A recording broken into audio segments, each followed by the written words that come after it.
Hey everybody, welcome to It's Just Bodybuilding. I'm your host, Big Ron Partlow, of course with Dusty Hanshaw, and the producer, Scott McNally. Remember to like, share, subscribe, comment, and ring the bell. I got to get out of the way for those. And remember, I am Mutant.com, MutantNation.com. Either one works. Get your hardcore ISO, get your Mind FK, get your big greens, and of course, everyone should be on the gear. So get your essential amino acids. Go to the website, imutant.com or mutantnation.com. Order your stuff. It comes super fast. Fast delivery. You don't have to put your pants on. You just sit on your couch. It shows up. No people. Perfect. This is a dream. No pants. It's a dream. So yes, and you'll save money. Use the codes Big Ron and Dusty. Help us stay employed. You know how it is. We're fighting for it, guys. All of us. You want to support that too? You want to support? That's a good way to support. Order some Mutant through the website. You'll be impressed. Okay, guys, what is going on today? What's the news? We got, looks like Clarida just cleaned up 2 shows. Is that what we're starting with? Absolutely. What a beast. Who else, like, why didn't other people go to these shows? Why is Shaun doing all the work? Why is Shaun doing the heavy lifting? This is awesome. Because Shaun is a bodybuilder. Yeah. And he wants to do what he does. Yeah. Yeah. I love seeing, it kind of reminds me, Ron, of like when I first got into bodybuilding. It was that late 90s, early 2000s where like people after the Olympia just kept going. The Grand Prix. Yeah. Oh, I missed the run through all those shows. Yeah. And a lot of people don't realize, like, most of us, they don't come home. They go from one show on a Saturday, a show the next week on a Wednesday, a show the next week, and they're just rolling through. And Shaun's doing that, only he's going to Japan, going home, going to China, going home. Yeah, I figure he either loves bodybuilding or he hates Texas winters. I also say, like, I know he just hooked up. We were talking before the show. Him and Jewett hooked up before the Olympia there, and this was great work by them as a team. Like, obviously handling the travel with no problems. Shaun showing up looking fantastic at both of these wins. And remember, the Japan one was an open win, right? Yep. So he's bagged a whole bunch of stuff in the last 2 weeks. He's got an open Olympia qualification and a 212 obviously win in China. But the look he had was fantastic. He's one of the best bodybuilders on the planet without a doubt. Yeah, and that said too, going into the Olympia or after the Olympia, I had said, I was like, well, they did a great job. Him and John did a great job, but I had said, I was like, I don't know if I give John full credit for this, right? Because I don't feel like he jumped in the last whatever it was toward the end. That said, like, that's over. You know what I mean? Like, they're now repeatedly demonstrating that they're a great team together. So my hat goes off to both of them. My hat goes off to John, the work that he's doing with Shaun. My hat goes off to Shaun. They're doing a fantastic job. And it leads me to a question too. So if he won a 212 show, he won an open show, he's qualified for both. Do you feel like, are we in a time where, do you think that if he put pressure and we all got behind it as fans, do you think that he could be the guy that they would let do both? Because I know he wants to do both. Yeah, because they've said no before, haven't they? They have, yeah. And I mean, it comes down to the scheduling thing, I think, is what the problem is. Like, the 212 finals are, Friday evening usually? Isn't that how it works? And then the prejudging and... he would just have to do both. Yeah, he just come back around. I mean, just think of all the people think of the chicks that do figure and bikini. They got to change suits. They got to, like, at the local level, like, it can be done. Oh, yeah. He doesn't even have to change his trunks. You know what I mean? It's not like it's a different... He doesn't have to do anything. He just kind of goes around and comes back out with the open guys. I mean, I think that they're saying no. Do you think they just don't want to kind of like break how it's been? They're like, oh, that's going to be something. We don't know how to, is that going to cause a bunch of this? Like, is that kind of what they're doing with the no that they've said before? Because the fans are going to, if the fans demand it enough. If we got behind it enough, I feel like we could put, like, all of us, we could put pressure all three on. No, maybe more than just the three of us, but yeah, as a community, as bodybuilding fans, like, we could make this possibly happen. I think it would be great if, I mean, there's a lot of guys that could do it, obviously. I mean, obviously Keon can do an open show and he hasn't won an open show, but he could do an open show and win it. I mean, he could have gone on the plane too and gone and competed. But like Shaun has qualified multiple times, and I think that he should be the first guy. It's suiting, it's fitting. He's a 212 Mr. Olympia twice. He's the smallest guy, in quotes, right? Frame wise, it's the most dramatic. It would just be the best. It's if one guy's going to do it, I want it to be Clarida because it's the most insane. Yeah, and not to mention he's literally earned it. Yes, multiple times. Yeah. You know who's fighting against this? Like he's beat top 10 Olympians. It's getting fought by the guys in the top 10 Olympia. They don't want to fall out. Well, just think, like, technically, he beat Regan. He beat a really good Regan at that one open show. Right. He beat a really good Sergio. Right? So if I was, I'm not putting words in those guys' mouths, but if I was like, if I'm Regan getting ready for the O, I don't necessarily want Clarida there. Right, like, you're already worried about Andrew Jacked and fucking Derek and, like, you know what I mean? You're already worried about all these other guys, You got Jordan Hutchinson coming up the back, and you got, like, and then someone's like, oh, Clarida's hopping in. You're like, oh, fuck. Like, it's the last thing you need. There's like 10 guys that are going to be like, I don't know. But I love the disruption. I love a little bit of disruption. Sure. I think the Olympia needs it. Like you need. Remember when they tried to do like the whole wrestling thing during the live pay-per-view and all that to like back when hype it Triple up? H was hosting. Yeah, good old days. yeah. Obviously, we all know that was pretty lame, but this is actual drama where you're like, okay, well, here's a guy who's qualified for both. I don't understand why you would say no. Because I have to assume if you qualified in bikini and in, I don't know, women's physique, how would they tell you have to pick? Obviously, I chose two that wouldn't be possible. Don't worry about it. Right. So I don't see the downside at all. He's already there. So I think there's a good chance they'll let him do it. And I know if they let him, he's doing it. Oh, he totally would. Shaun doesn't need to rest. Look at him. He's been traveling the world here. He's 42 years old and looking like he's 25. Hell.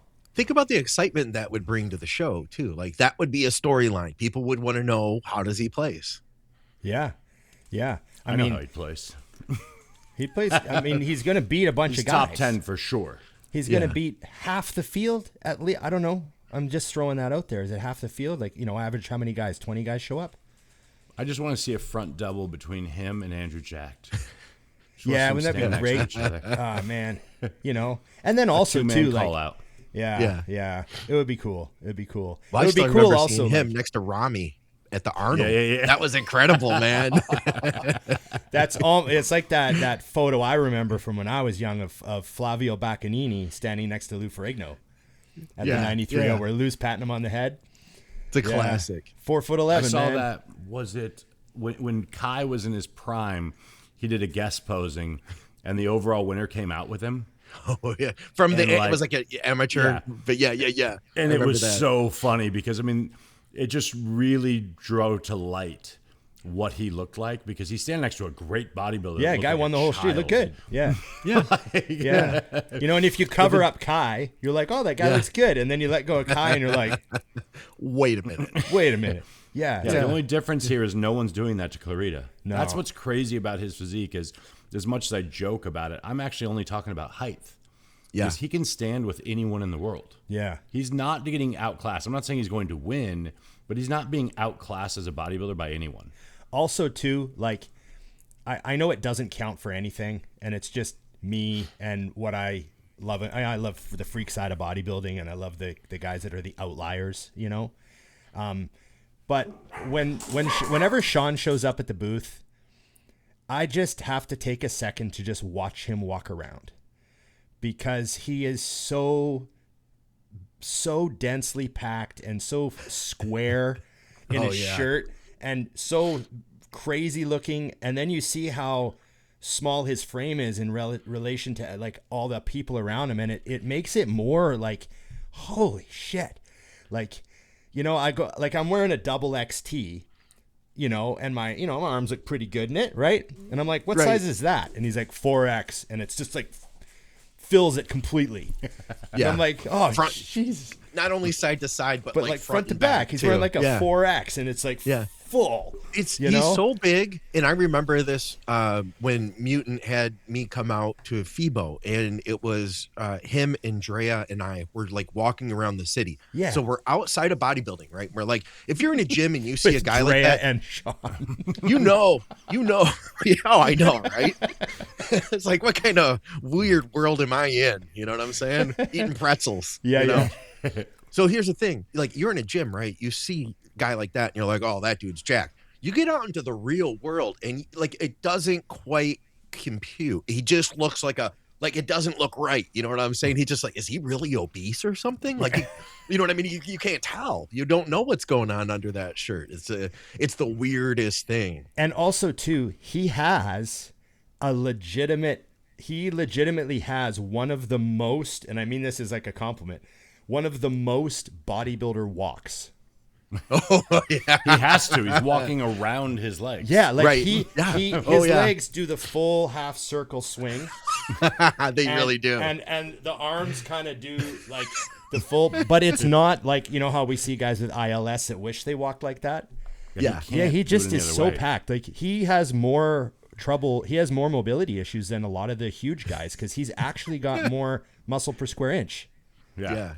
Yeah. So- tiny joints, you know, Yeah, it 'cause, like just- literally his frame, he's got a tiny joint frame. It's not like his, you know, is a densely packed muscle. Oh, I Is what remember I'm one saying. time, like his watch didn't even like touch. What? What do you mean? Well, like if he takes his watch off and you go to put it on, it'll just fall off your. Like you can't even put it on. Like kidding me? You can't even touch the ends, and he's got it like, you know, because his wrist is His like joints this. are so small. Yeah. Oh, I Like see. Yeah, you know, yeah. like you see what hole his watch is on. You're like, that's not like the last hole. It's like- you know what I mean? So it's just like it's a crazy illusion, and people who have not seen him don't get it. Like, Yeah. it's. I know that he's like, you know, 5. Was he 5'2"? 2. Yeah. And I mean, you know, I remember Lee Priest at 5'4", and it's just a little further than that. It's like crazy, but 2 inches matter. I've heard that a lot. right. I keep hearing that from my wife too. I don't know. Which, I'll yeah. always short them. yeah. No. So anyways, props to Shaun. That's the point to the beginning of the show here. We're just really excited, and we think he's kicking ass. And obviously, you know, we're happy for, you know, him out there representing Mutant too. We're very very proud of him as a member of the Mutant team and all that. But even just as bodybuilding fans, regardless of who his sponsor is, we just think he's just one of the craziest things in bodybuilding right now. And I just love seeing him out there fucking mopping the floor up with wins, you know? I think he'd compete on Christmas Day if there was a show. He would. He would, Yeah, man. why not? Oh, Christmas Day show? Oh, sure. Where? In Turkey? I'll be there. Like I'm in. Yeah. A nice Christmas gift. Yeah. I'm gonna go collect, you know, what would it be? Would it be like a 10, 20 grand show? You know what I mean? One of those? Yeah. So, Nice okay. present. Now what's next? Your hip. Yes. Your hip is next. Gentlemen, I had a hell of a weekend. I dropped some cash, spent some money. Told the wife she's got to wait for the new car next year. Because I'm getting a new Because I hip. needed some new wheels this year. Yeah. I just got back from Montreal with my new hip. I had a full hip replacement done on Friday morning. I went private because the Canadian healthcare system is not great for this stuff. The wait is, you know, I've been waiting over a year on Permanent. the list. I've been 2.5 years in pain. You guys have heard all the bitching. I'm not going to go into it. But the last year I've been on like the surgery wait and nothing. And they're telling me we have no idea how long it's going to be. So I went private, flew to Montreal, got a great doctor. Mike Van Wyck hooked me up with Dr. Rodriguez out there at Pathway Surgery.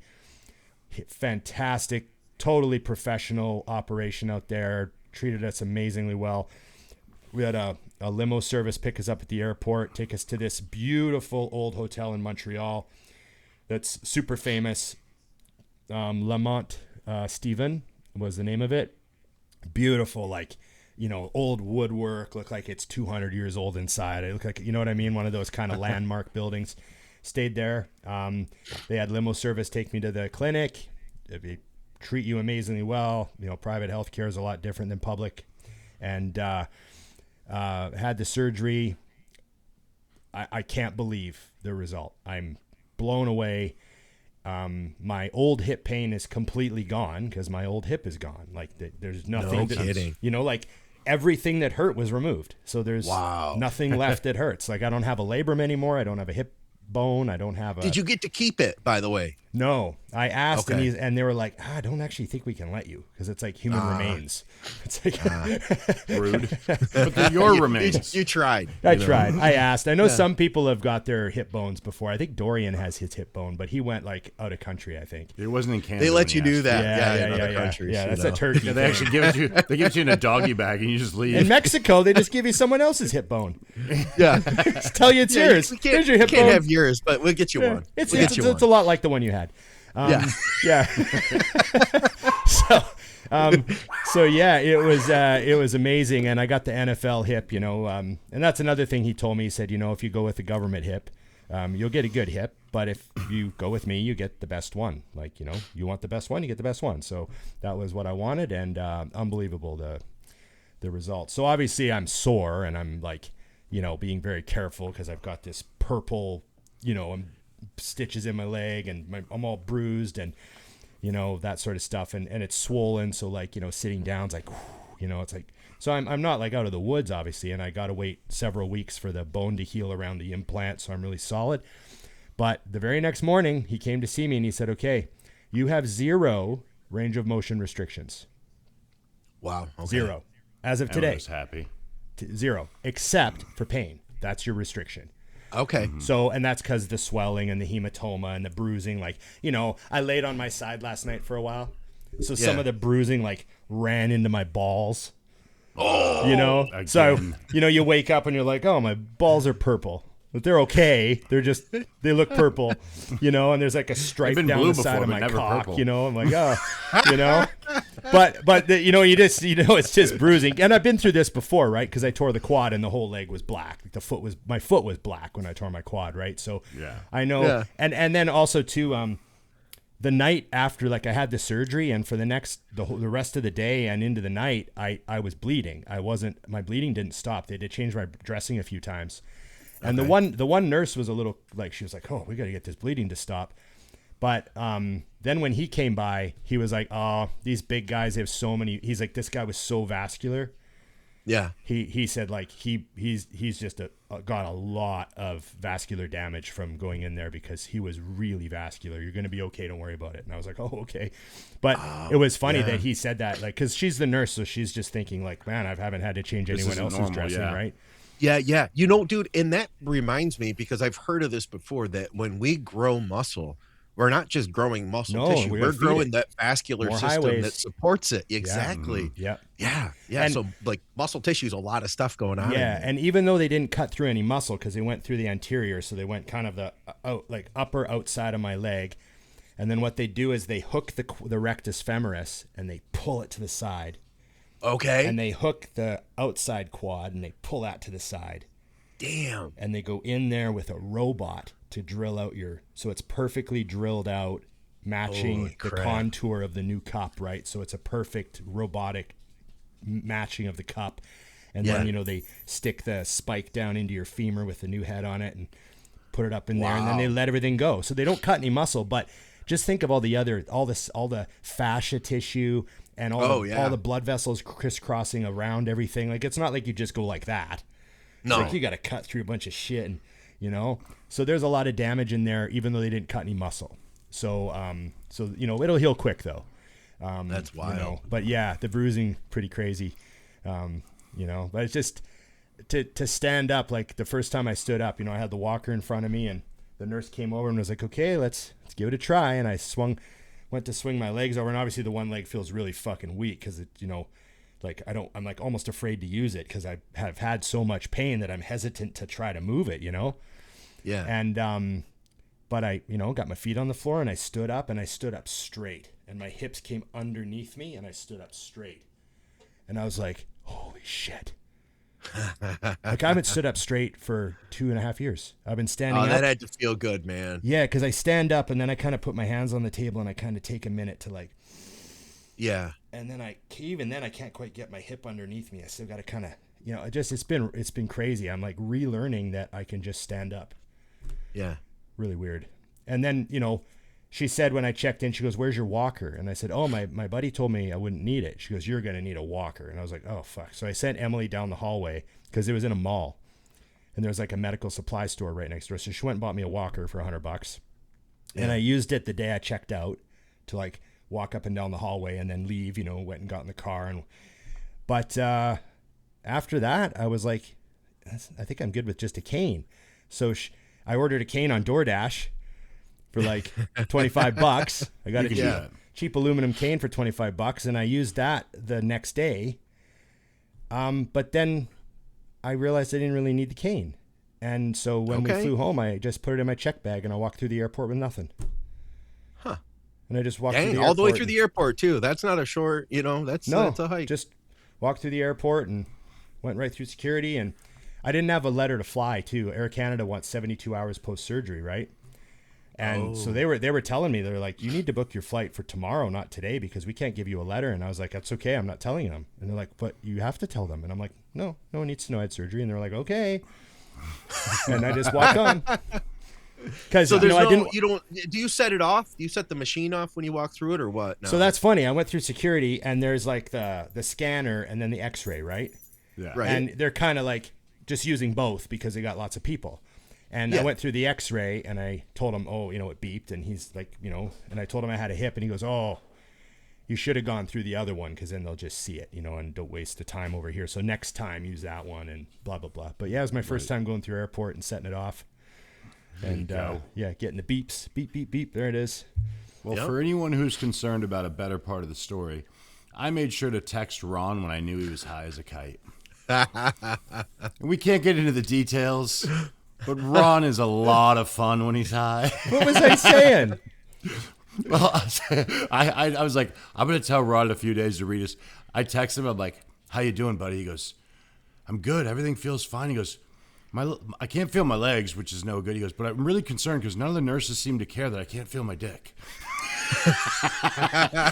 And then like a few minutes goes by and he goes, "I've asked again and no one seems to be worried at all. But I'm really starting to struggle here with the fact that I can't feel."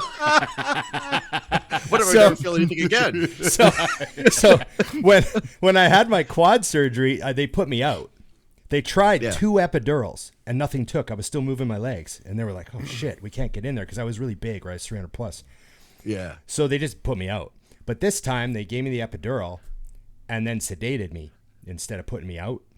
Mm-hmm. I only remember getting the shot. Like I remember the kind of like sting of her shooting my spine. Yeah. And then the next thing I know, I wake up and it's done. And they're giving me some pills and they're giving me some water.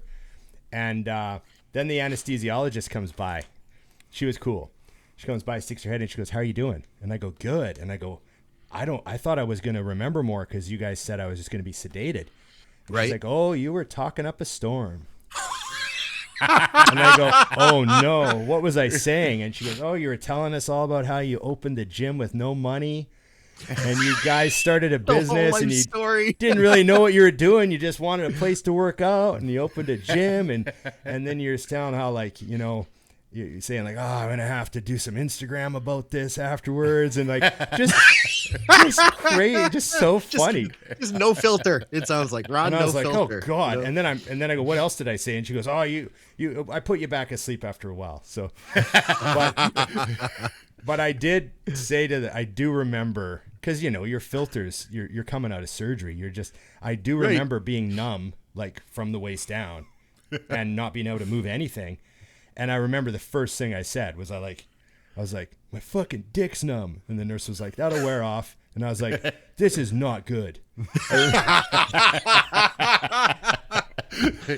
No, you don't understand. Yeah. Go back like, and read you got to go back and read our texts. The legs are one thing, but I'm gonna need the dick. Right? Like, I'm so excited for you to read those texts today. Yeah, and then the surgeon, when he came back and I said, "How'd it go?" He goes, "Good." He goes, "You were fun to work on." I was like, "Oh God. Ron will be remembered forever. Yeah, I guess I'm a character in surgery. Took 45 minutes. 45 minutes. Wow.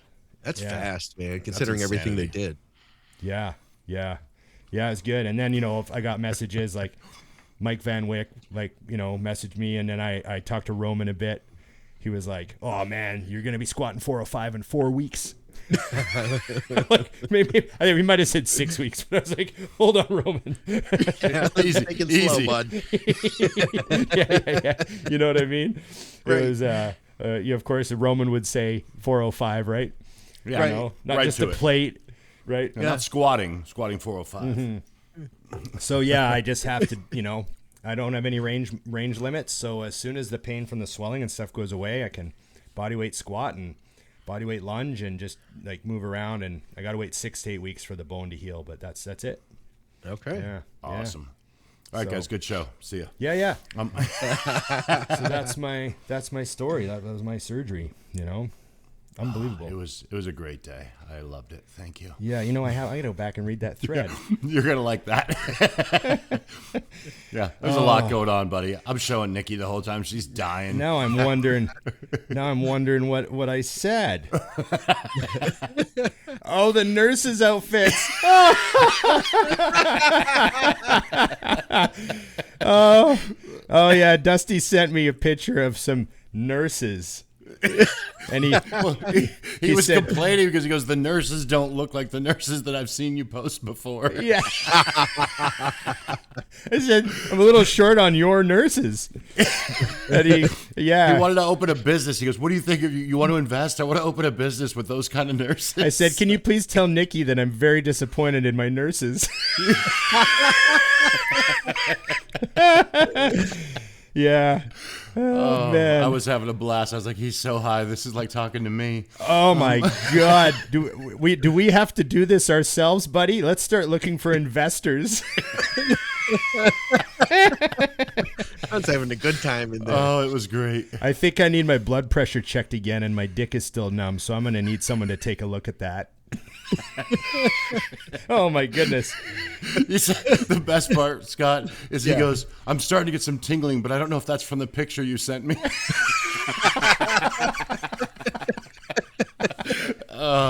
Yeah. I text Scott. I'm like, Scott, I'm having so much fun right now. We're on time. I'm texting him. God. Yeah. But now I'm worried how many other people were I messaging with that I don't remember. I got to go back and Yeah, you can look at your phone. scan through my see- Instagram. Should All check my phone away Friday from me. texts. Yeah, I only had when I wake up from you wake up from surgery and they give you some pills, right? Okay. So you wake up and you take the pills, and then I'm like, and then I said to her, I go, I don't want any opiates, and she goes, well, you just had a Dilaudid, which you need. You just Okay. came out of surgery. You'll be good. She goes, but that's all we give you. They did give me a prescription for Tramadol, but I threw it away because I'm not going to use it. Okay. I'm just using the anti-inflammatory and the Tylenol like I did with my quad. But yeah, I said, okay, I don't want any more. And she goes, oh, you just the one is all you'll need. You'll be fine. So it was good. I wasn't like drugged out of my mind for 2 days or anything like that. It was. I'd pretty like good. to give him one at the Olympia before the team dinner. I don't think you get the same result, but yeah, a lot of fun. That was great. That was great. So anyways, yeah, that's my excitement and kind of blown away. It's really crazy to have someone go into your body and replace something that deep inside you. No kidding. And then you can get up and walk around the next day. You just doesn't, you're just thinking this should be, Yeah, it doesn't make sense. You know what I That's mean? not how it was 5 years ago. I can promise you that. that because, like, everyone else, 10, 15 years ago, everyone's getting cut through the glute, right? Yeah.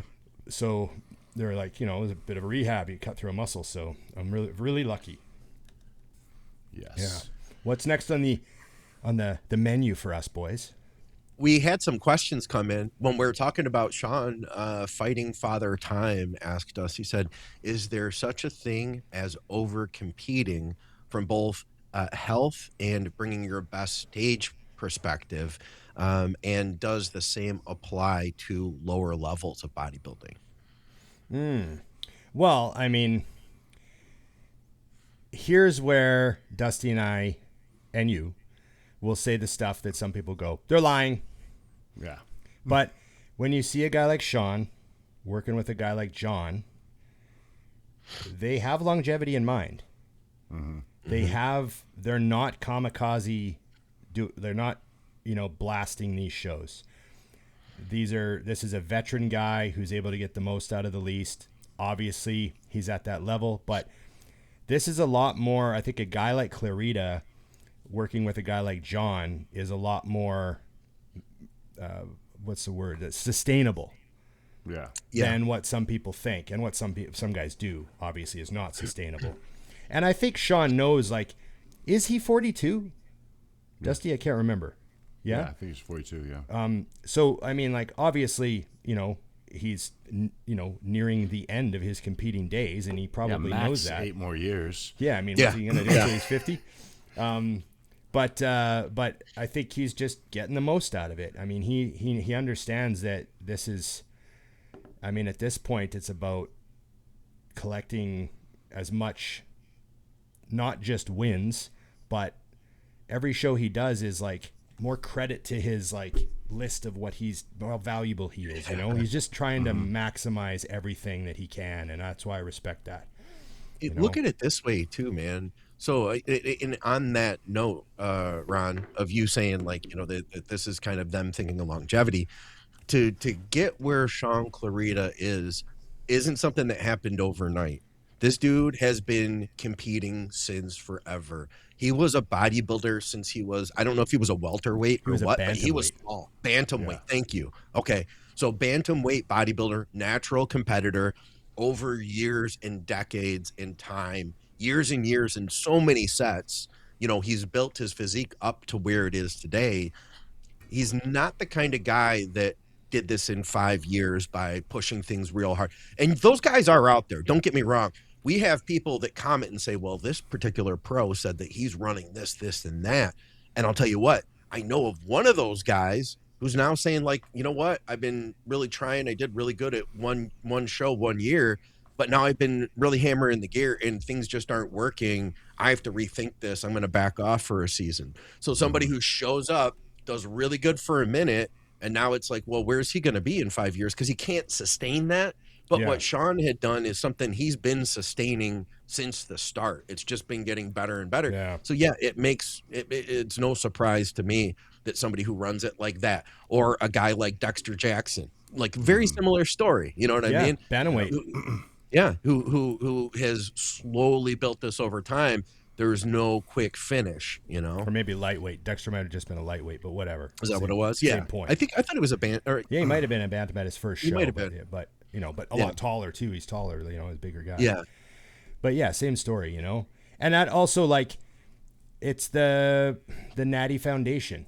Like, it does. Yeah. The guys that have that long, crazy Natty Foundation, the Jose Raymonds, the guys like this, they're able to do that. They're able to last longer. At the end of the day, their shelf life is longer because they have less wear and tear on what it took to build the foundation of their physique. So, I think you also just have to factor in one of the hardest things to do as someone who's coming up and trying to emulate is you have to understand that Shaun Clarida is not human. Yeah. Like, and none of these guys are. Like, you can't do what they do necessarily. So the key is for you when you're asking yourself that question is, how does your mind feel when you're getting ready for one more show? How does your body feel? Do you have aches and pains? Like, I'm not going to put words in Shaun's mouth, but I would bet they didn't set out at the beginning of 2025 and say, we're doing all of these shows. They did a show. It went well. He said, I feel great. Let's keep going. Let's do another one. They hit another show. They talked about it. It went well. He said, man, I still feel great. Body feels good. Everything's clicking along. John's looking at his blood work and how his body's responding and everything. He says, all right, screw it. Let's do one more. They hit it. And I'm sure that they've already had a plan for how they were going to exit this show and get ready for the next one. Right. Yeah. Right. Yeah. And check this out. Yeah, go ahead. 118 pounds, novice class. That was Shaun Clarida's first show, and that was at the Natural Mid-Atlantic. And then Dexter Jackson got third place as a lightweight. Yeah. Wait, hold on a second. 1990 Jacksonville Physique show. He competed as a bantamweight at 137 pounds and actually won the overall title. What? 137-pound overall winner. So 'cause Dexter you look the was same. so Dexter legitimately gained 100 pounds of tissue as Mr. Olympia because he was about 230 something as a Mr. Olympia. That's wild. And like people say they put on 100 pounds, but they're also teenagers at the time, like me. Right. Yeah. Like I put on 100 pounds in high school, Yeah. but I probably Yeah. would have put on 50 anyways. Right. Right. You know, just growing. So you get a guy like Dexter who put on 100 pounds, and it's like, it's 100 pounds. Like, have you Real seen 100 100 pounds of yeah. steak on a table? Yeah. Yeah. Holy Yeah. fuck. No, I didn't Spread turn out like Dexter, but I was 125. Oh, it's pretty similar. In my late 20s. Like that's late 20s. I wasn't a teenager. He's tanner than you. Yeah. I can't tell That's the where I difference. started. Yeah. Yeah. It's a strawberry. It's a strawberry. Yeah.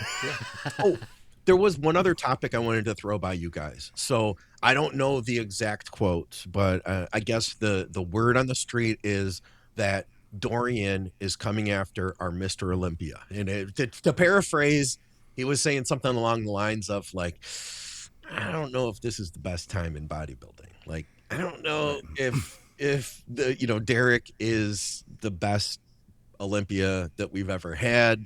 Like, for God's sakes, he's built like a refrigerator. He's 5'4", 5'5". It was something along those lines. Right. Sounds about Dorian. Yeah, Dorian's words, not mine. Right. So what do we think of Dorian's words? Is that what you're saying? Yeah, what did you guys think of that? And then I guess that Derek did fire back. What did I wrote it down here actually.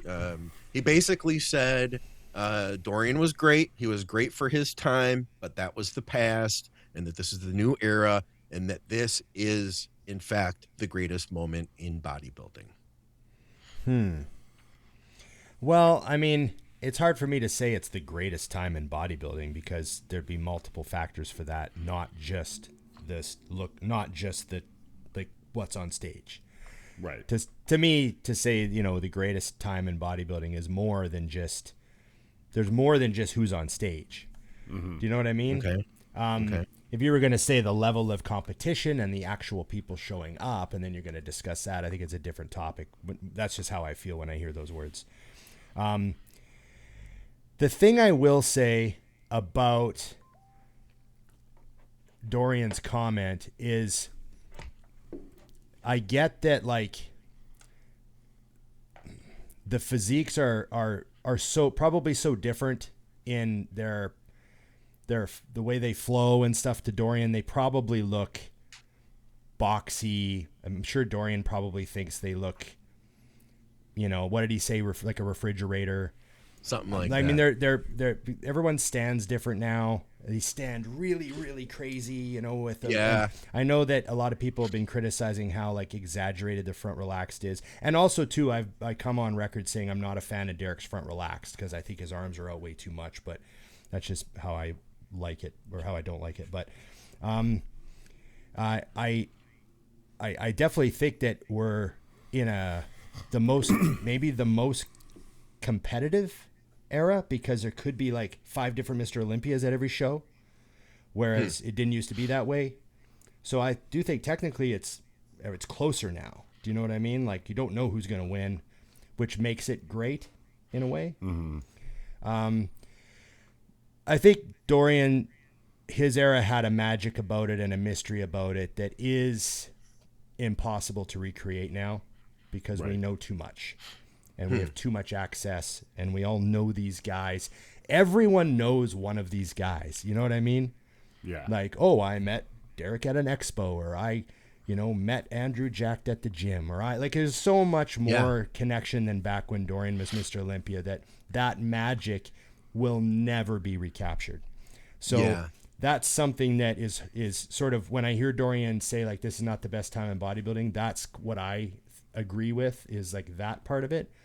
But I think it's more competitive now in a way. Like we sort of assumed Mr. Olympia would repeat all those years. And don't get me wrong, we had Flex and Kevin and Shaun. But we didn't really think they were going to win. Right. I didn't either. I didn't at least think they were going to win. And then once Ronnie showed up, we was kind of had 7 years off wondering what was going to happen. Yeah. Right. And so I don't know.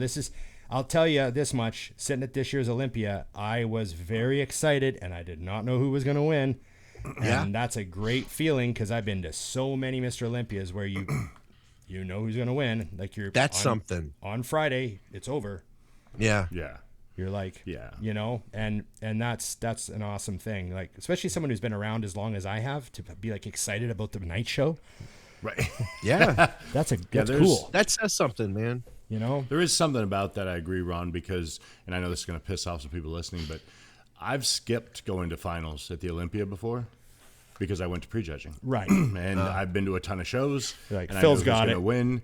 And that's kind of the end of it. Yeah. I think, and I didn't, I hate quotes and things like that because I don't like not knowing the context it was said in, you know, because the way it's reading, and it could be the way it was said, but it just sounds like a blatant attack on Derek and on bodybuilding right now. And maybe it was, but when I look, what I like is that eras change, you know, like, Ron and I are huge football fans. I don't question that the players are faster, stronger, and everything now compared to what they were back in the day. But I am curious if we went and played back in the day with those rules, what would happen? Right. You know, so the game has changed. Yeah, and I think the game of bodybuilding has changed, you know. It's a good point. Back when I started going was Ronnie's reign. And I'll be honest, I went to the Olympia and my thought was, I wonder what Ronnie will look like. Not whether or not he was going to win. It was a but different how time. freaky it was going to be. Yeah. And like you said, Ron, I mean, I like the fact that we're sitting in the audience. Ron and I have been to 100 of these things. And we're like asking each other genuinely, who do you have? Whereas if we were sitting at the 03 Olympia, I'm not going to actually ask Ron who he's gotten first. I'm going to ask who he has in fifth. Right. Yeah. So I think all the eras are awesome. But when I look, the only part which we have no control over is we were given such a treat with the Mr. Olympia for a few years that it was only a matter of time where the best of the best isn't as good. The singular best, meaning the Mr. Olympia, wasn't as good as the old one. Right. I mean, when you look, it's like, who have you seen since Phil at his best could beat Phil? And the answer is no one. Yeah. I had this discussion with someone the other day. They said, how do you think a 2013 Phil Heath would do in the last 6 Olympias? And I said he'd win all of them. Yeah. Every one of them. He'd beat And Ramy. the winner of those Olympia would say that. Yeah. He would have beat every single winner. That's just how I feel. 2013, 2014 Phil wins every Olympia since he retired. Yeah. Let me ask you guys this, just out of curiosity. How about a 2012 Kai Green? Top 3. Top 3. Yeah, still. I would love to see that. That would be fun. He's still, That would be cool. a 2013 Kai Green is still going to beat almost everyone except for maybe he's in there with Hottie and Derek and those guys getting compared. He's not in the 6, 7, 8, 9 column. Yeah. No, God, no. No. Yeah. That's that physique, you know, really a cartoon. Kai Green is almost a separate little era of bodybuilding for me. For real, Yeah. you know? He didn't win an Olympia, but what a absolutely nutty looking, crazy looking physique with the craziest shape on some of his muscles. I sort of used to describe Phil as round and Kai Green as having like some triangle muscles on him. Yeah. Like he had more corners. Kai Green had more corners and Phil Heath had more basketballs. Right. Yeah. And Planets. yeah, and I just sort of thought that's why Phil beat him, was he just had that roundness that Kai had more of, like the, you know, his biceps were almost like mountains and the triceps were like, you know, peaked, and like he looked really cool. He had like a bit of a, I don't know, like, you know, that art that's all geometric. Mm-hmm. He's like an alien. He looked like remember the Predator. He had the Predator. Well, I mean, was he a bodybuilder. He did look like the Predator. He like, did. And He it had wasn't the just hair, the hair. Like, yeah, I don't The know. whole thing. It was and like then he all started of it. The way he standing that moved. way, and it was such a crazy. He really did. Yeah. He leaned into it. Yeah, he leaned in. He did in the best way. Yeah. I think that's the fun part, though, is when you're looking at this and answering that question, is there are guys that I say, you know, for example, a Levroni at his best. You're like, I think he could probably win now. Like, I think the only reason some of those guys couldn't win was because of the fact that no one wondered who was going to win. Like, you remove Dorian, and I think you have multiple guys win the Olympia over those 6 years. Yep, you got you remove Ronnie, you get multiple guys winning those shows over those years. Yep. Yeah. And I feel like some of the top guys, like a Dorian, what he's really talking about is, I'm better than Derek. right. I don't think he's saying that the Olympia is less, because if he is, I disagree. Right. You know, and that's I think what makes it great that these guys don't get is, as a fan, I prefer not knowing. You know, I mean, when Ronnie finally lost, it was almost a shock, even though you knew he should. You were just like, holy shit. And everyone, including Jay, will say Jay didn't beat the best Ronnie. He beat the Ronnie that started to slide down. Yeah, and Jay talks about that all the time. Yeah. You know, he talks about how he felt bad about winning that O, which is like very interesting. It says a lot about Jay too, man. We were actually talking about that, Ron, over the weekend. I was telling Nikki about how at the Olympia, because Ronnie was winning so consistently, Scott, that they actually told him backstage before they announced it. Yeah, they wanted him to know. They didn't want him to be like shocked. Yeah. So when he's on stage, he actually looks at Jay before they announce, and he goes, "You got me. You beat me." You can read his lips. And Yeah. I Standing think sideways. the coolest thing is that Jay, being Jay, literally says on the spot before it's announced, "I'm the best today. You're the best of all time." Yeah. And I'm like, that is such a Jay thing in that moment, to be like, yeah, but only today. Yeah. That's You pretty know? cool. That is really cool. So, but yeah, I think it's, you know, I do wish that this whole like era thing would go away, because I've been a fan of all of it, and I'm already looking forward to the Arnold. We got our tickets. Yeah. We got our flights. Yeah, flights booked. I'm ecstatic for this to go down. I'm not saying, oh, it's not as good as when Phil and Kai were there. Like, doesn't even cross your mind. And I think if it does, maybe you should start watching a different sport.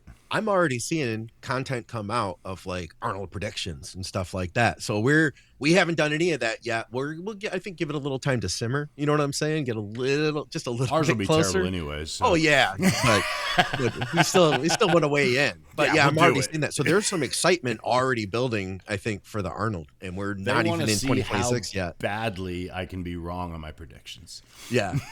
Is that what the desire I think that's is? what most people are watching for, is just how far off we can be. I'm Because it seeing will it be off. right now. They're putting it as like a hottie versus Andrew Jacked type thing, which is a really cool matchup. You know what I'm saying? I'd love to see those two guys in Columbus I don't even know and see who's how that doing turns the out. show. That's what I'm seeing though. I'm seeing the hottie versus Andrew Jacked lineup. That's the I like two it. people. Yeah, I think that'd be fun, man. That'd be fun to see those two, you know, going head to head. I just realized I looked for something on my phone. I just realized I missed an Aceto FaceTime yesterday. Oh They called no. me too, and I was at the gym. Uh-oh. If he called both of us, I wonder what's going on. We missed something fun. If you should check the time on yours, I bet it's 1 minute before or after my call. But I'm doing it just for fun. yeah, I see this Aceto FaceTime here. It's FaceTime too, and I'm like, oh 4:12 my time. So 1:12 your time. 1:13. 1 minute apart. Look at that. 1:13. That's amazing. 1:13. No, then that's notice how I have him loaded in my phone. That's amazing. You're using the photo too. Knows nothing about training. Got it listed. Oh, that's funny. 1 minute apart. Yeah. Every time it called comes, it. Because Chris Aceto knows nothing about training. That's what it says every time he calls. Yeah. An immediate laugh. Oh, that's good stuff. I love it. Okay, we'll have to get in contact with him because it was obviously a good one. Yeah, we missed some humor there. Oh man, We've got a question here. It's hockey related, so that's Dusty's wheelhouse. And because Ron's Canadian, it's automatically his wheelhouse too. Obviously. It's kind of hockey related. All right, it's technically training related. That's all I know So about great. Grab the shirt. Turn Yeah, your gloves yeah, down. Yeah. All right. Great show, guys. What are your thoughts on German volume for a non-bodybuilding athlete? My son is a 14-year-old ice hockey player. He can train 2 to 3 times a week and is on the ice 4 days a week at 1.5 hours. I would say German volume training is probably not the route, because if he's only training twice a week, he's supposed to do 10 sets of 10 of like how many different movements. It's just a lot, like, to cram into 2 workouts, you know? Like, you know, I know German volume is like 10 sets of 10 on the squat, 10 sets of 10 on the deadlift, 10 sets of 10 on the bench, 10 sets of 10 on, like, so if he's cramming it into 2 workouts, that's like shit ton of work. You know what I mean? Like, Yeah. So it's probably not the best way to split up the workload and the volume. I would do, if he's training twice a week, 2 to 3 times. 2 to 3 times a week, I would almost do an upper lower split. Right? I would, you know what I mean? Maybe even a full body, like maybe even upper lower full body, because then it hits everything twice a week with low, you know, recoverable hits, right? You know, the upper could be, you know, a row, a press, a shoulder, you know, like, you know what I mean? Like, it's hockey. He doesn't have to do bodybuilding movements. It's getting strong in all the different ways he needs to be strong and explosive. But I would almost do that instead of like German volume. Wouldn't make sense for that type of training, I think. No, I agree. I am going to try to remember to look this up. I want to give you the program we used to do when I played, and I can't think of the name to save my life. What was the split? Yeah. But it was very similar. It was like an upper lower split, but it was also progressive overload. So like one day in the gym you're doing 5 sets of 5, one day you're doing 5 4 3 2 1, one day you're doing 3 sets of 3 on all the movements. And then it also had things like dot drill work for foot speed and things like that. Those are going to be your sweet spots for him, because you got to remember, and this is something that I've talked to Josh Storms about too, is you need him to be progressing on the ice while he's getting stronger. You can't have his strength training negatively impacting his playing either. So it's a real balance between the two on recovery. But I will do my best to remember what the hell that was, and I'll just comment on this when we actually post the video up. But yeah, we used to do I had a great program, and I would train like 3 days a week, and that was all season long even, and it was never an issue, and I was progressing on all the lifts, which definitely turned into the ice work as well. But doing the dot drills and the plyo work pays off in spades, because at the end of the day, you got to remember, as he's getting stronger, he needs to not only remain as explosive, but become faster. Right. You want that muscle to do its job, and that's why explosive movements are so valuable, you know.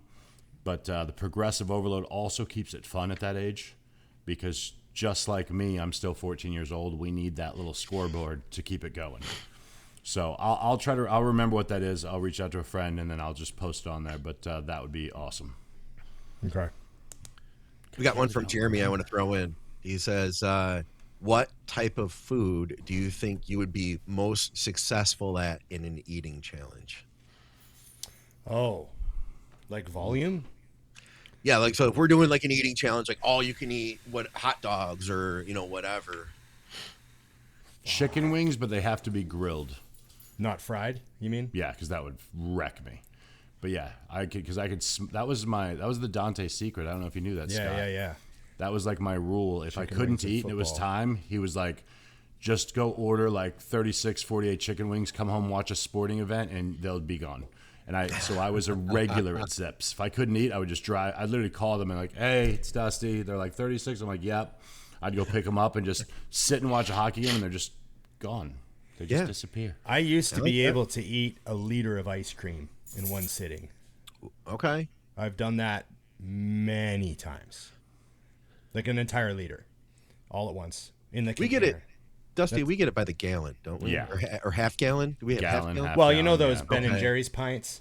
Yeah. It's like 2 of those. It's all at once. Yeah. Oh, okay. Yeah, that's Oh, not too cookies. hardcore. Nice, Tanya. I like the cookies idea. Cookies. I think I could keep up with you, Ron, on the ice cream. I might be able to match you on that. A lot of people can't do the ice cream because they think they can, but then they get like the 3/4 of the way through, like, oh, you know. Yeah, that would hit me. I couldn't do that. I just have to cut all the GLPs out for a couple weeks, you know. Yeah. Like the opposite of, you know, PEDs. I'm a horrendous eater to begin with, so that's That's one thing that like people would never guess. Is I never had to eat a lot of food, so I don't eat a ton. I've never been the guy that ate the most. It's always some person it's not supposed to be that. You know what I mean? Like I remember this girl I bartended with. She could eat. She was like 100 pounds. She could eat an extra large meat lover's pizza to herself, like the whole fucking thing.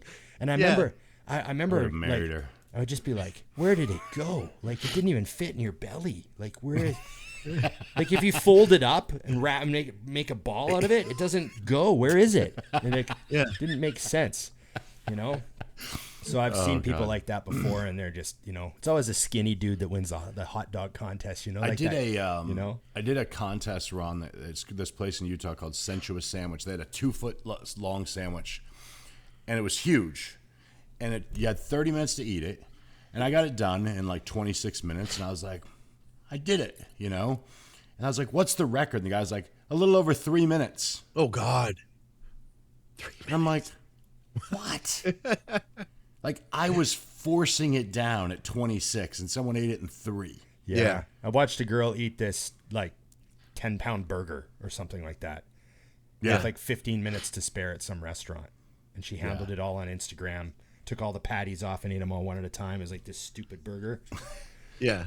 And she had like 15 minutes left. I was like, what the Yeah, there's a girl, I showed Nikki, there's a girl that does that. And it's so funny because she'll be like eating the burger, this huge thing, and then she'll stop during a contest and be like, I'm still a lady, and like put on fresh lip gloss and then get back to it. And I'm like, I love you.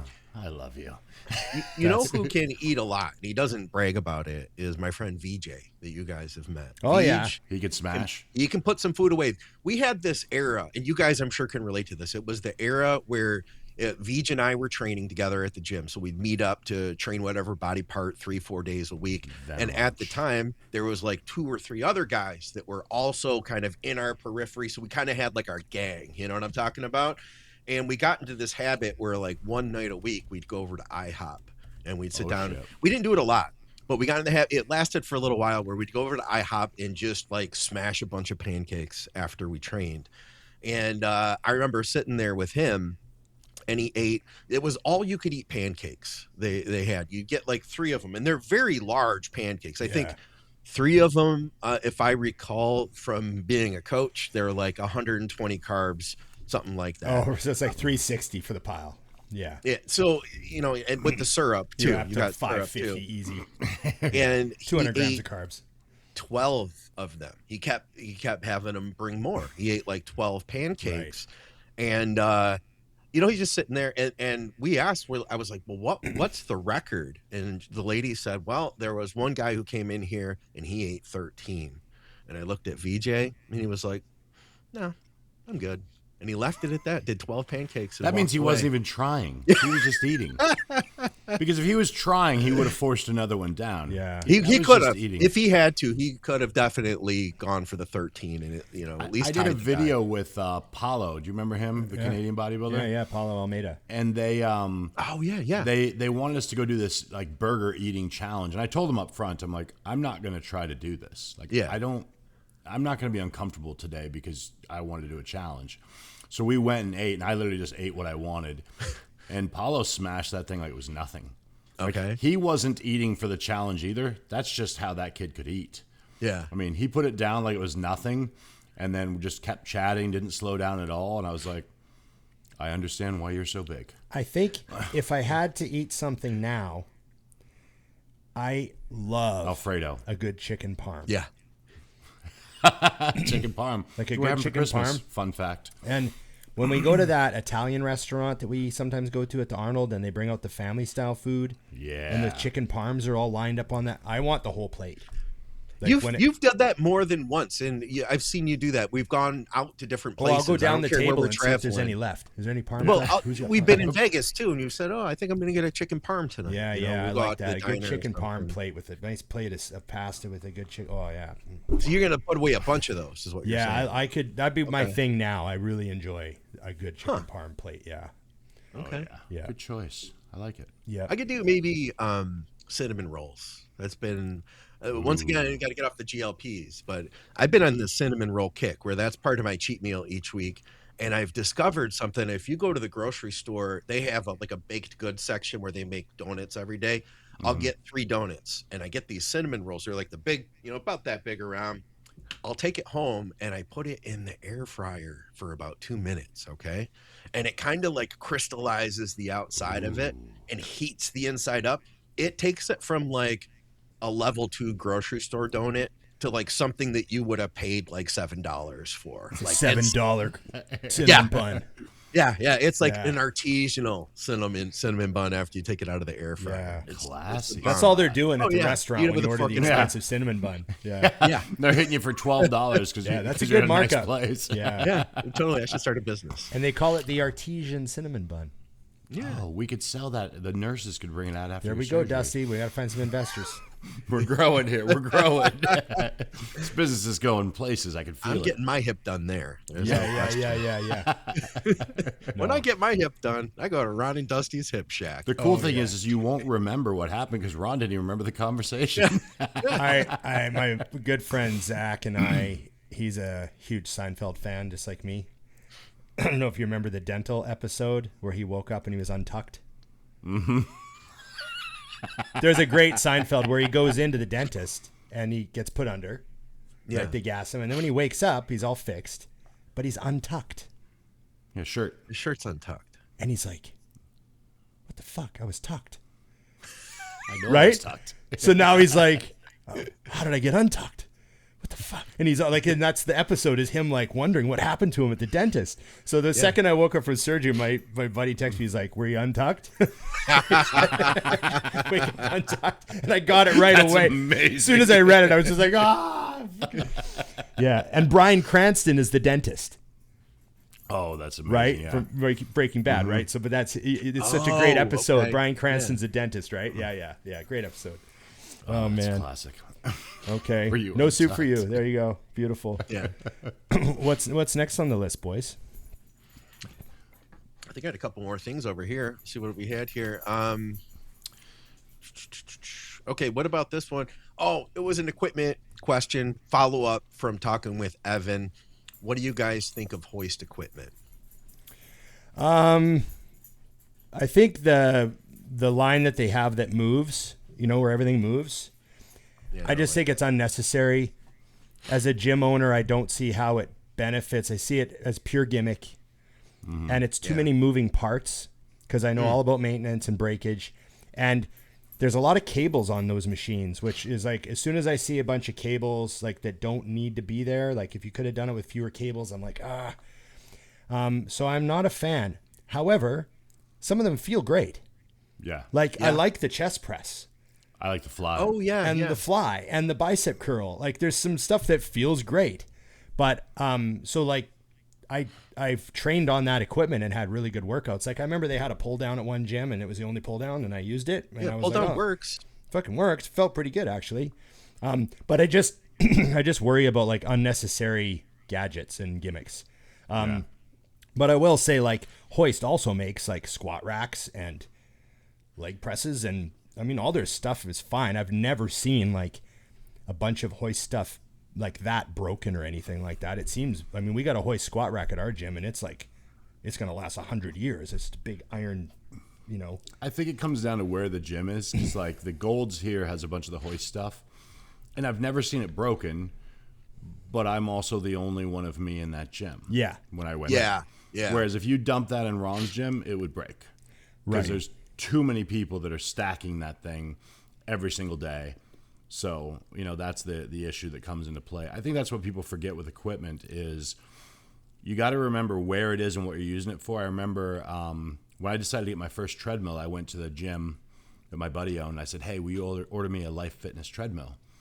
And he's like, what are you doing with that? I'm like, for the house. And he goes, why do you want that? I'm like, I want a good treadmill. He's like, Sears, $600. It won't die. How much are you going to use it a day? I'm like, 30 minutes. He's like, you don't need a $3,500 treadmill. Like, he's like, these are made to be used 20 hours a day. Yeah, like a Life and Fitness not treadmill die. is built to do 200,000 miles. Yeah. Yeah.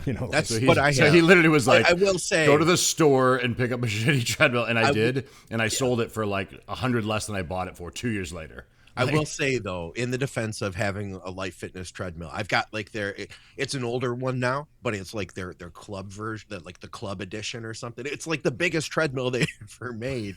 I had to. So here's the negative. You I take had it apart to get it down your stairs. Yeah, I did. I had to pay somebody to bring it down. Two guys really to bring it down my stairs, and then I gave them a tip too, and then put it all back together. But I'm telling you, man, this is nice to have a commercial grade treadmill. That's gonna outlive your Mini.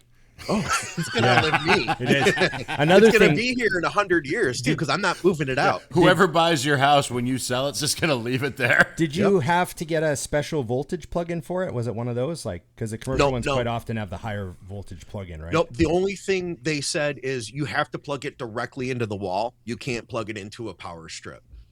Right, right. Yeah, that was the main concern. Yeah, okay. That was the main concern that says it has to be straight in the wall. Okay. Yeah.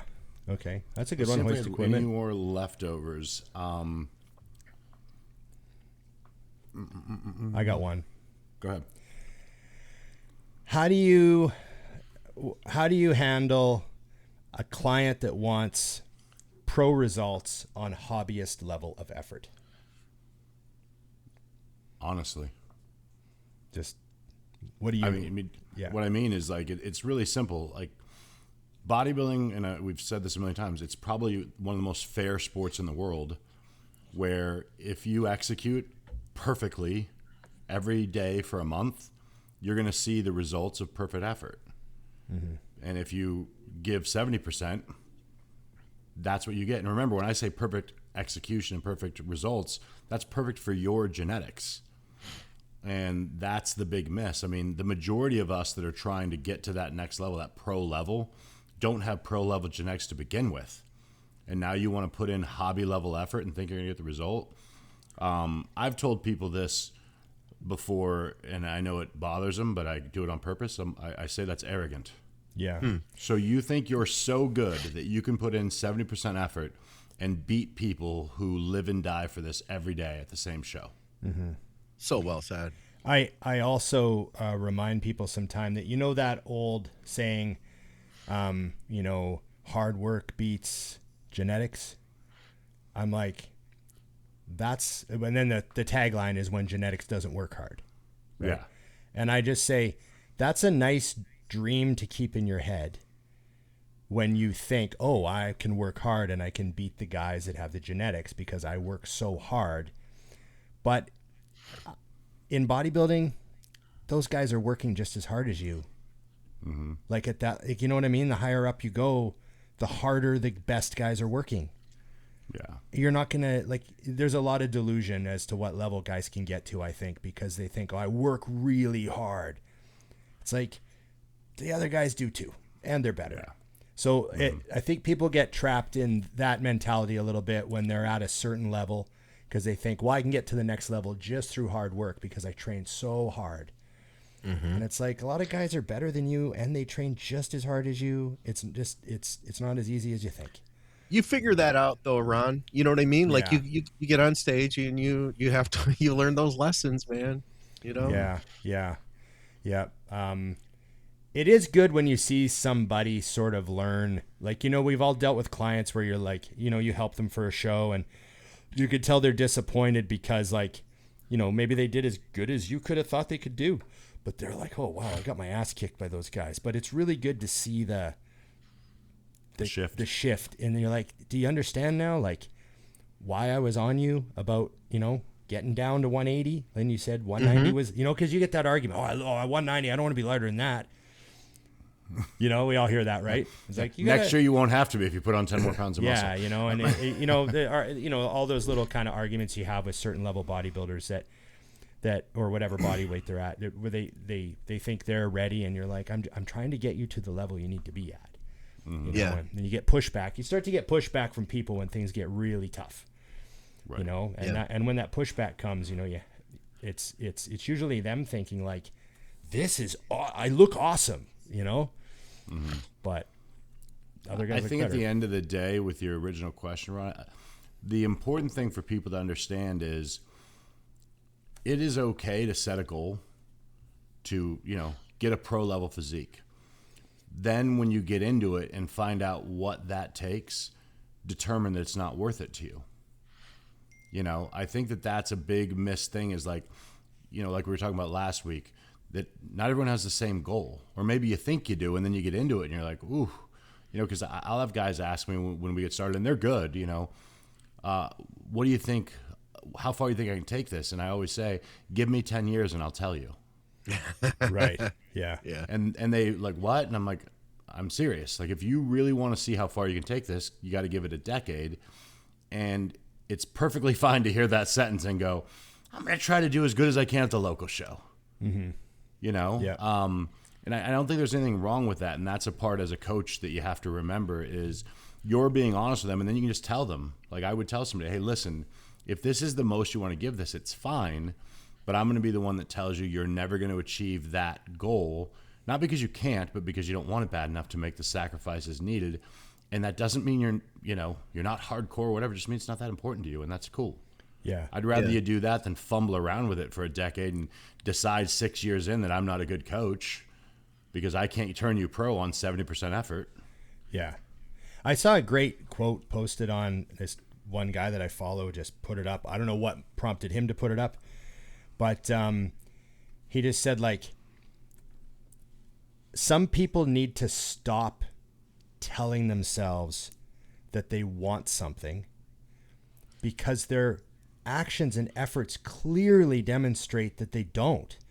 Mm-hmm. And you have to make sure that those things are aligning. Like, oh, so you true. keep telling yourself you want something, but you're not in love with doing it and doing the work to do it and get it. It is an extraordinary waste of your time.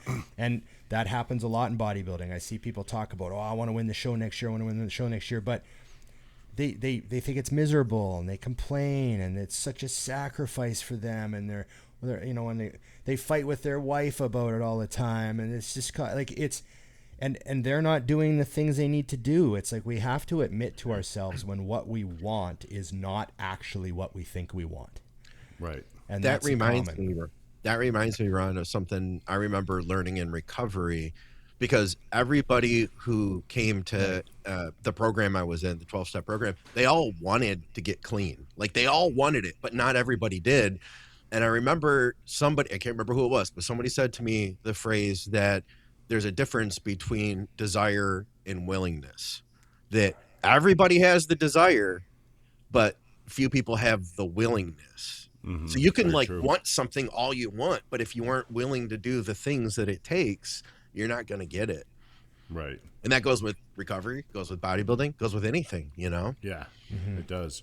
Actually, it's funny you said, you know, when Instagram and stuff started, I used to love quotes. And then I realized that most of the people who share quotes are people that read them and it gives them warm fuzzies, but they're not doing anything with it. Right.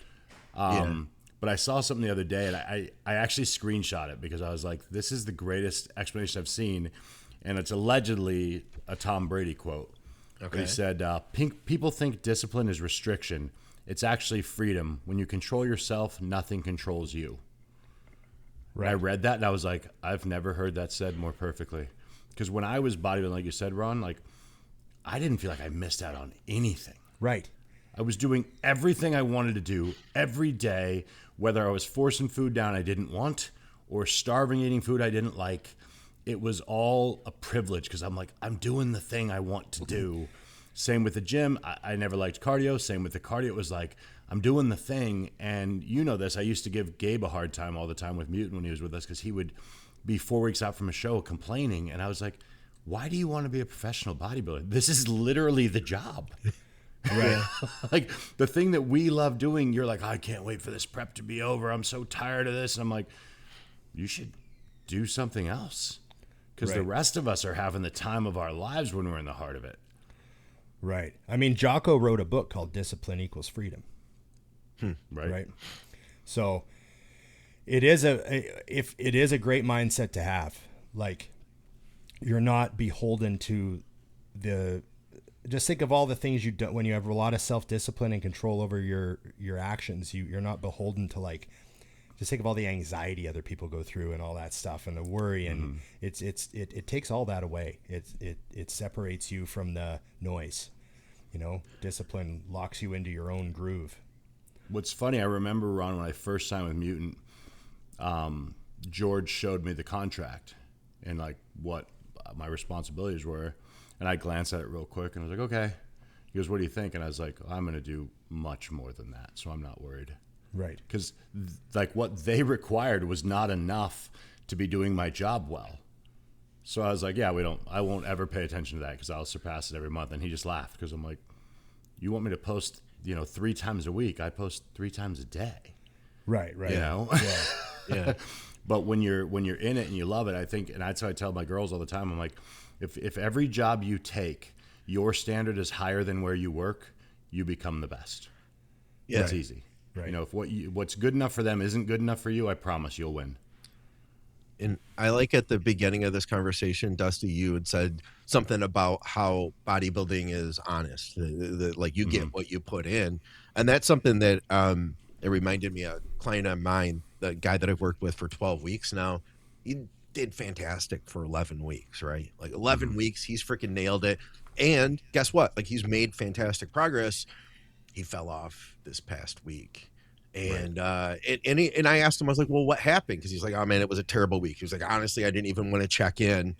And it turns out that he always preps his food on Sunday night, but something came up, things kind of shifted. He didn't prep his food Sunday night.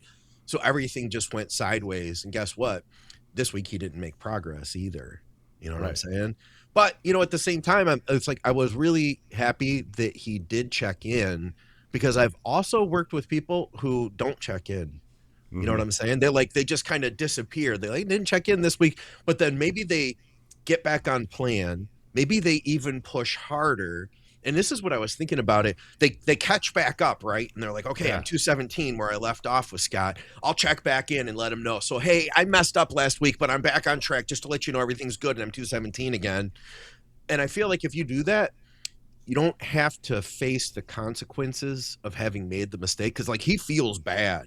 He felt bad. He felt bad about having to check in. He felt guilty about having made the mistakes. But like sitting with that and experiencing that, I think is also like that's the reminder to not do it again. You know what I mean? Versus instead, you can compartmentalize that, kind of put it to the side, and then, just double up your cardio and catch back up and then never have to really feel those feelings.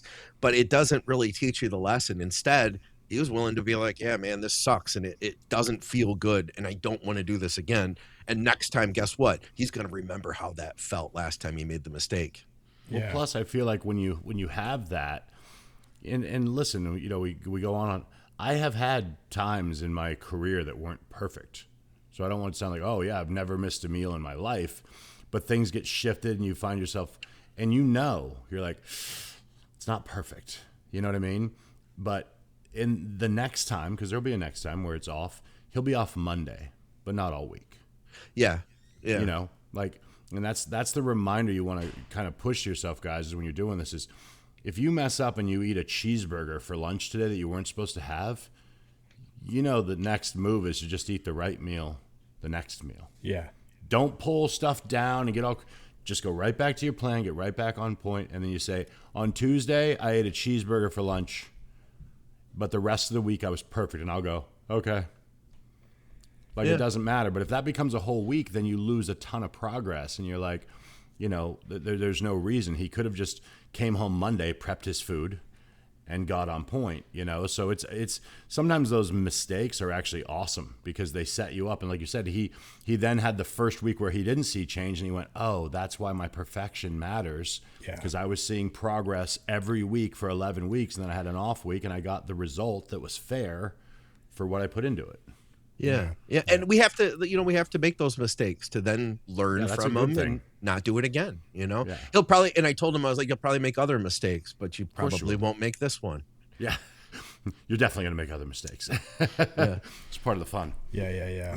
It's real easy when you just look at a diet, you look at a PDF, it's all written out there. Meal 1 is this, meal 2. Like it's super easy when you just look at that, but then try applying it to your life. That's where things get difficult. If it wasn't like all of us would all be ripped all the time. You know what I mean? Everybody in the world would be in awesome shape all the time, but it doesn't work out that way.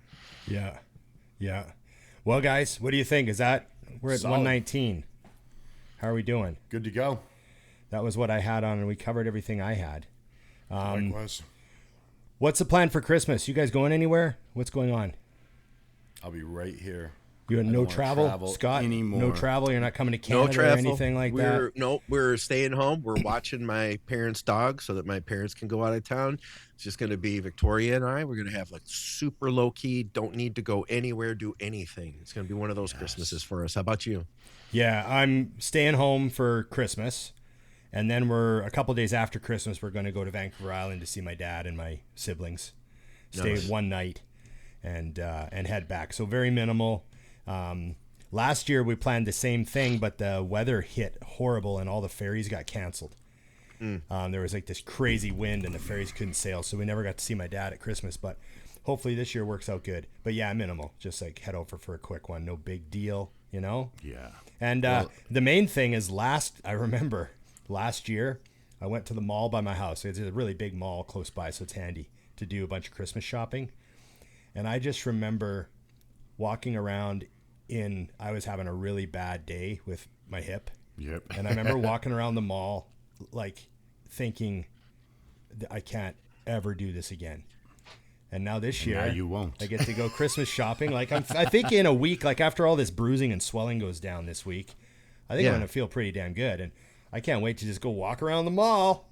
Fucking take my time, you know, because, you know, I'd think like, oh, I should check that one store. And I'm like, oh, fuck, it's way down the other end. It's too far. Yeah, like, oh, God. I'll get him a gift card. You almost got to go to my car, drive around, come in another door. Like, is it worth that, you know? But that's kind of one of the things I'm most excited about is, you know, like my buddies are all telling me that, you know, they kept looking for the good parking spot for a couple months and they remembered they didn't need to.